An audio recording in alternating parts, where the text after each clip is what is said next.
नमस्कार मित्रों, एक बार फिर स्वागत है आपका अगला नज़रिया में। पिछले कुछ दिनों की तरह आज फिर हम कोविड पर ही चर्चा करेंगे, लेकिन इस चर्चा के पहले मैं आपको एक अपने बचपन की एक घटना सुनाना चाहता हूँ। मैंने बहुत पहले एक फिल्म देखी थी।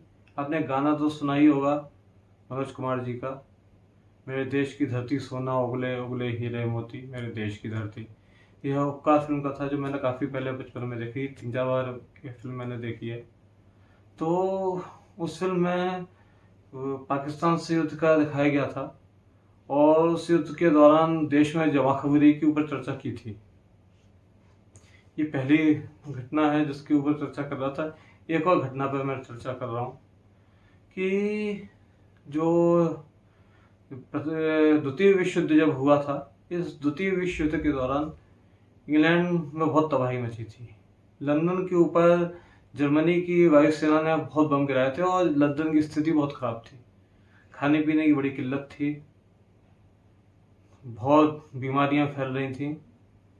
उसी समय इंग्लैंड के प्रधानमंत्री विंस्टन चर्चिल जी ने कहा कि भाई हमें देश में इस समय सैनिकों को और गर्भवती महिलाओं को प्रोटीन की ज़रूरत ज़्यादा है, तो अंडे का जो सेवन है या अंडे की जो खरीद है वो इन लोगों को करनी चाहिए, आम जनता इसे ना खरीदे।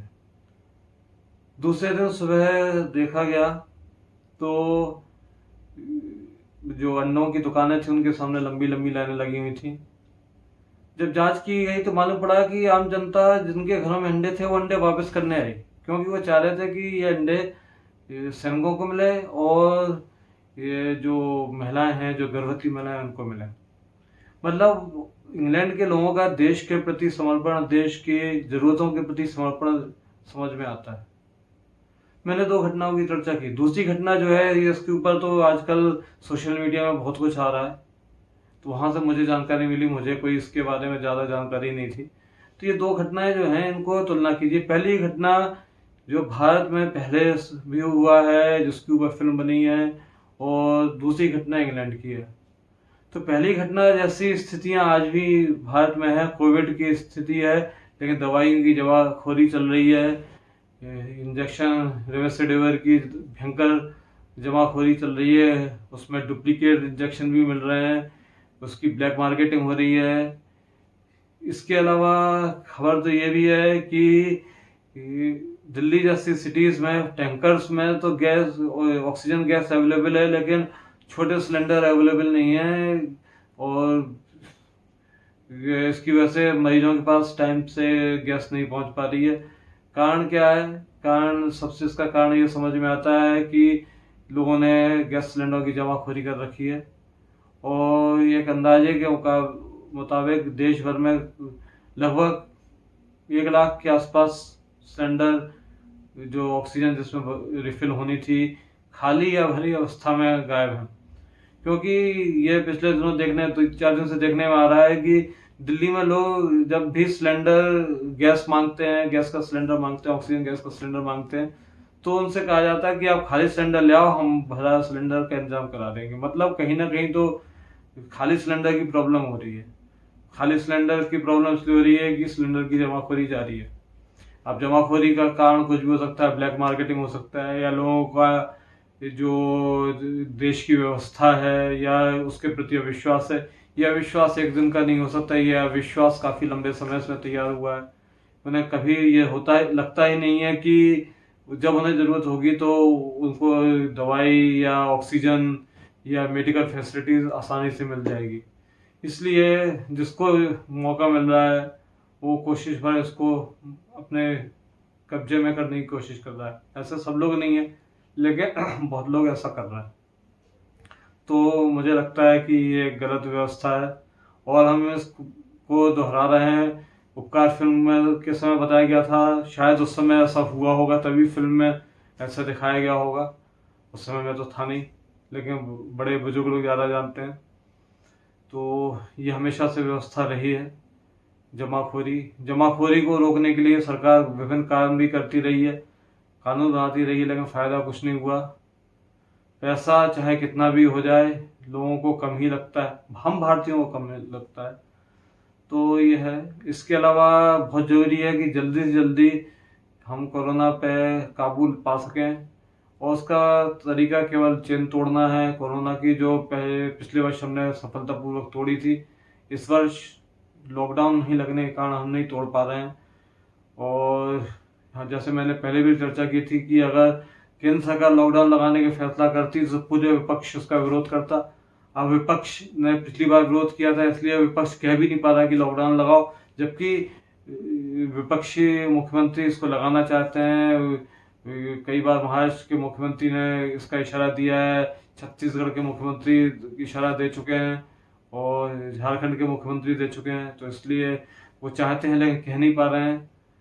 दूसरी बात यह है कि लॉकडाउन इस डर से नहीं लगा रहे हैं कि शायद लॉकडाउन की वजह से देश की अर्थव्यवस्था को बड़ा नुकसान पहुंचेगा। तो भाई अर्थव्यवस्था को नुकसान तो पहुंच ही रहा है।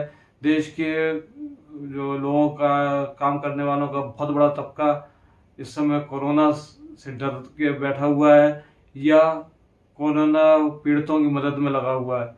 वो प्रोडक्शन नहीं कर रहे हैं, कोई चीज़ उत्पादित नहीं कर रहे हैं, अर्थव्यवस्था को कोई बढ़ावा नहीं दे रहे हैं, बल्कि वो केवल कोरोना का सामना करने में ही लगे हुए हैं। तो बहुत ज़रूरी है कि हम जल्दी से जल्दी कोरोना को मतलब रोकें, इसकी चेन को रोकें और उसको ख़त्म करें। इसके अलावा एक चीज़ है कि अभी तो कोरोना मुख्य रूप से जो फैला है वो सुदूर दक्षिण में जो राज्य हैं केरल और कर्नाटक, इनमें खासतौर फैला हुआ है। अब केरल के ऊपर बात आती है, केरल में तो सब लोग ने खूब चुनाव प्रचार किया, लेकिन किसी को कोई आपत्ति नहीं हुई। लेकिन बंगाल के चुनाव प्रचार पर सबको आपत्ति हो रही है। आज की तारीख में भी केरल में सबसे ज़्यादा, मतलब महाराष्ट्र के बाद सबसे ज़्यादा बीमार निकल के आ रहे हैं। तो ये केरल और यूपी में, अब यूपी केरल को निश्चित रूप से पीछे छोड़ देगा, क्योंकि यूपी की आबादी केरल से बहुत ज़्यादा है। तो यूपी तो पीछे छोड़ ही देगा। दूसरा, यूपी में सब जानते हैं स्वास्थ्य सुविधाओं का नितांत अभाव है। देश की लगभग जो स्वास्थ्य सेवाओं में खासतौर पे लेडी नर्सेज होती हैं, जिनकी वजह से स्वास्थ्य सेवाएं मुख्य रूप से चल रही हैं, वो अधिकांश केरल से ही आती हैं और रिटायर होकर वापस केरल चली जाती हैं। इसलिए केरल में इस तरह की सुविधाएं तो बहुत अच्छी हैं कि हाइजीन के बारे में लोगों को नॉलेज है, अपना स्वास्थ्य के बारे में नॉलेज है, आयुर्वेद के बारे में नॉलेज है। तो इसलिए केरल में तो उस पर ध्यान दिया जा रहा है, लेकिन बाकी स्टेट में नहीं दिया जाएगा उतना।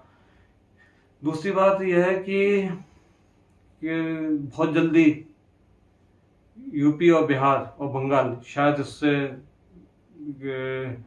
बहुत बड़ी कोरोना पीड़ितों की संख्या के रूप में बाहर आए, क्योंकि पता नहीं बंगाल से जो डाटा आ रहा है अभी तो वहाँ पे बहुत ज़्यादा पीड़ितों की संख्या नहीं आ रही, लेकिन आगे शायद आ सकती है।